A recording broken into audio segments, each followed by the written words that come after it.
Selamat pagi Bapak Joko Suharyanto. Perkenalkan saya Putri Mauren Lastaren Tanenggolan dari kelas MJ 417. Pada kesempatan kali ini saya akan memaparkan hasil pengerjaan UAS mata kuliah Perekonomian Indonesia terkait kondisi perekonomian Indonesia sampai dengan 7 bulan pertama di tahun 2026. Pembahasan ini menggunakan data dan fakta yang terdapat dalam artikel yang diterbitkan oleh media CNBC Indonesia mengenai rapor kondisi ekonomi Indonesia setelah 7 bulan tahun 2026. Di sini saya akan membahas 8 indikator utama sesuai dengan artikel rujukan tersebut. Dan dari data tersebut, kita akan melihat bahwa kondisi ekonomi Indonesia sebenarnya masih menunjukkan pertumbuhan, tetapi di sisi lain terdapat sejumlah tekanan yang masih perlu diperhatikan. Nah, di sini kita lihat gambaran umum terkait kondisi perekonomian Indonesia setelah melewati 7 bulan pertama tahun 2026. Dari sisi pertumbuhan ekonomi, PDB Indonesia pada kuartal pertama 2026 tumbuh sebesar 5,61% secara tahunan. Untuk inflasi pada bulan Juni berada di angka 3,34%, sementara itu rupiah mengalami depresiasi sebesar 8,22% sejak awal tahun. Dan IHSG masih terkoreksi 28,4% dibandingkan akhir tahun 2025. Kemudian dari sisi masyarakat, indeks keyakinan konsumen atau IKK berada di level 117,8, sedangkan penjualan retail mengalami kontraksi 3,9%. Di bidang ketenagakerjaan terdapat 32.389 pekerja yang terkena PHK selama Januari sampai Juni 2026. Sementara harga BBM yaitu Pertamax pada Juli berada di angka Rp16.250 per liter. Di sini indikator pertama adalah pertumbuhan ekonomi. Berdasarkan data Badan Pusat Statistik yang dikutip pada artikel, PDB Indonesia pada kuartal pertama tahun 2026 tumbuh sebesar 5,61% secara tahunan atau year on year. Angka ini lebih tinggi dibandingkan kuartal pertama tahun 2025 yang tumbuh sebesar 4,87%. Salah satu sumber pertumbuhan terbesar berasal dari konsumsi rumah tangga yang memberikan kontribusi sebesar 2,94 poin persentase. Selain itu, konsumsi pemerintah mencatat pertumbuhan sebesar 21,81%. Pertumbuhan juga terlihat pada sektor penyediaan akomodasi serta makan dan minum yang tumbuh sebesar 13,14%. Hal ini sejalan dengan meningkatnya mobilitas masyarakat selama Ramadan, Idul Fitri, dan beberapa hari libur nasional lainnya. Tetapi ada hal yang perlu kita cermati di sini. Kalau dilihat secara kuartalan, ekonomi Indonesia justru mengalami kontraksi sebesar 0,77% dibandingkan kuartal keempat tahun 2025.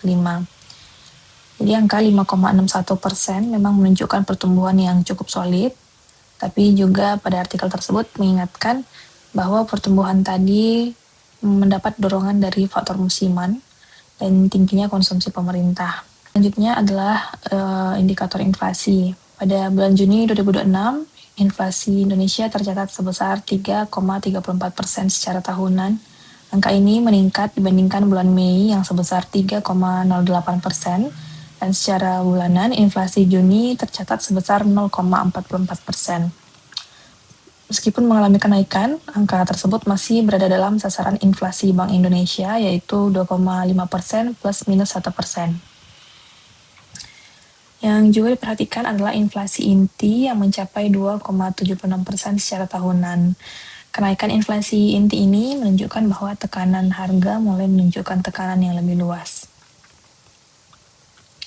Jadi keseluruhan kondisi inflasi saat ini masih relatif terkendali, tapi perlu tetap diwaspadai karena posisinya sudah mendekati batas dari Bank Indonesia. Indikator ketiga yaitu nilai tukar rupiah.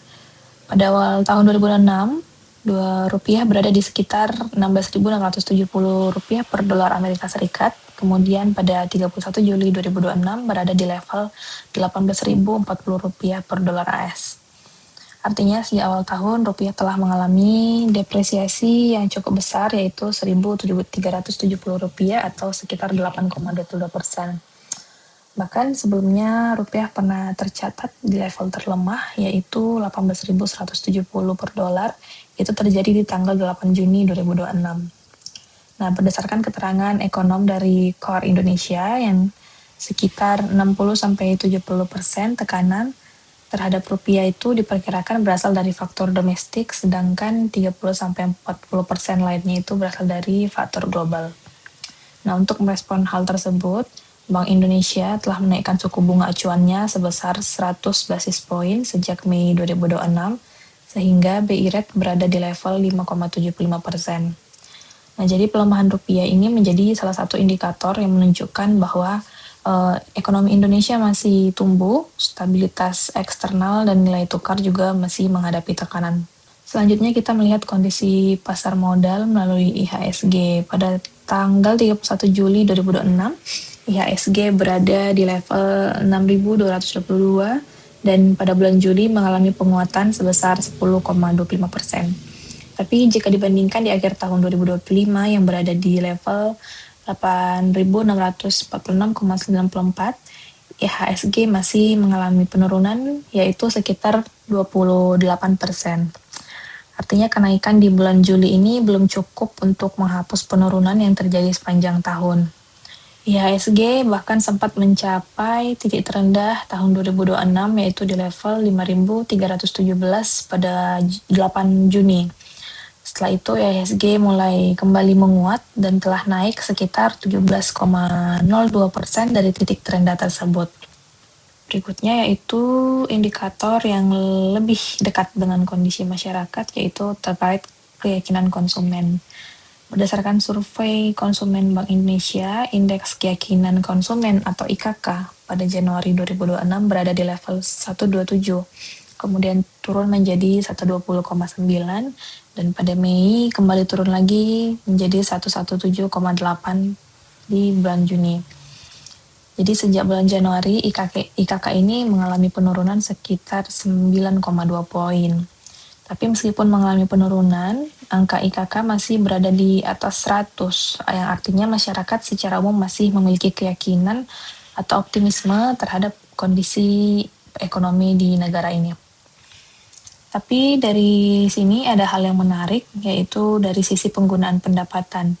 Porsi pendapatan masyarakat yang digunakan untuk konsumsi meningkat dari 72,3% menjadi 73%, sementara porsi pendapatan yang disimpan atau ditabung turun dari 17,5% menjadi 17%. Nah, hal ini menunjukkan bahwa masyarakat menggunakan porsi pendapatan yang lebih besar untuk memenuhi kebutuhan konsumsi, sementara ruang untuk menabung sebenarnya mulai berkurang.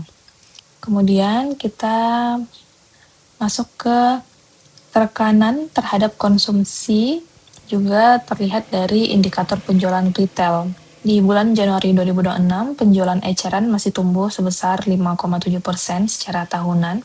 Namun kondisi ini berubah pada bulan April. Perubahan penjualan retail ini mengalami kontraksi sebesar 3,7%, dan di Mei kontraksinya menjadi 3,9%.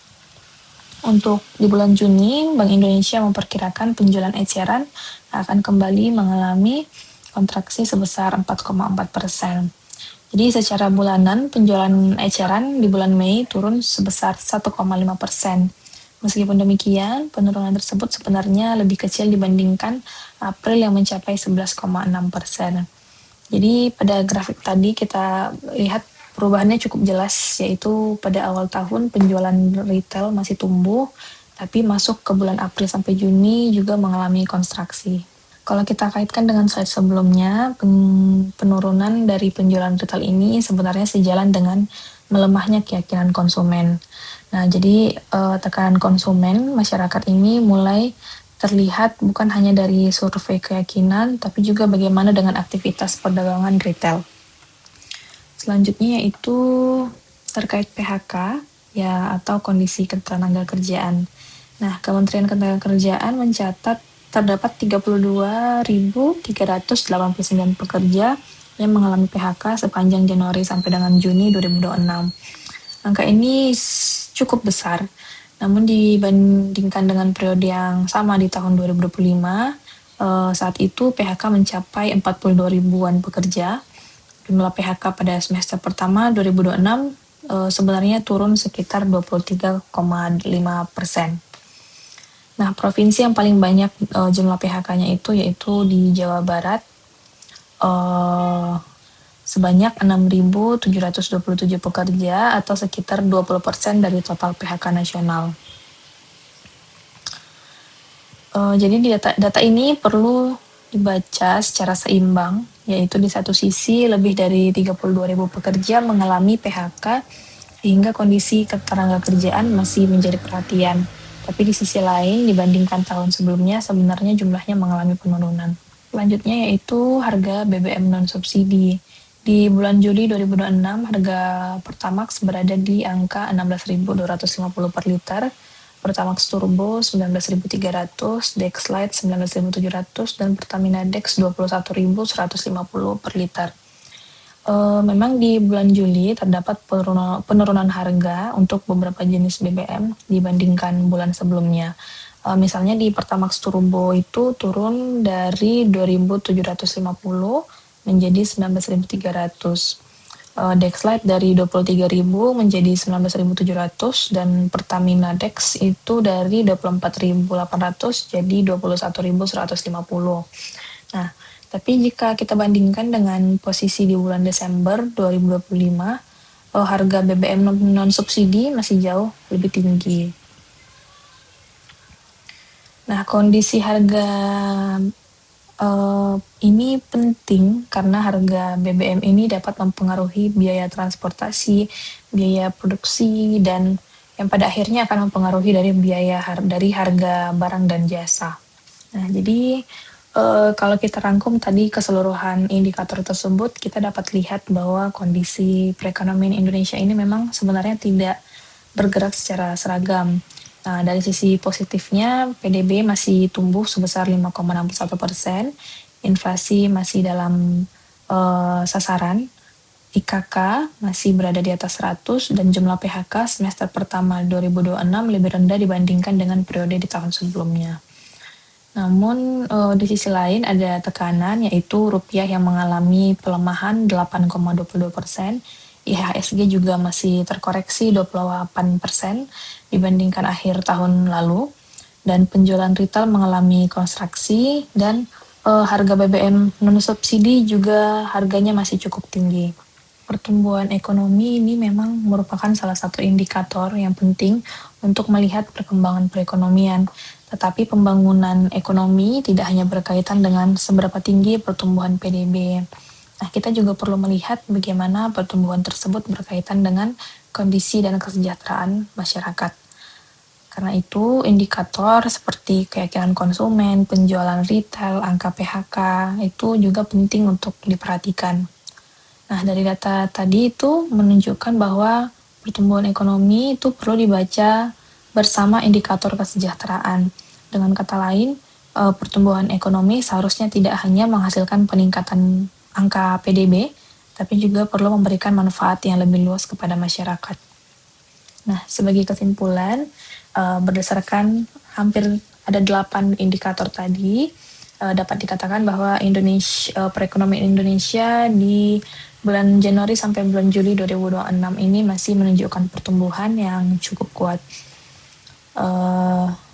Di saat yang sama juga ada beberapa tekanan yang perlu diperhatikan.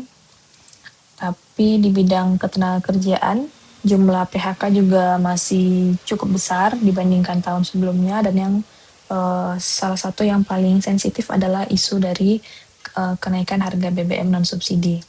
Jadi dapat disimpulkan bahwa tantangan perekonomian Indonesia bukan hanya bagaimana mempertahankan pertumbuhannya, tapi juga memastikan pertumbuhan tersebut mampu menjaga stabilitas ekonomi, daya beli, kesempatan bekerja, dan yang akhirnya akan mempengaruhi peningkatan kesejahteraan masyarakat.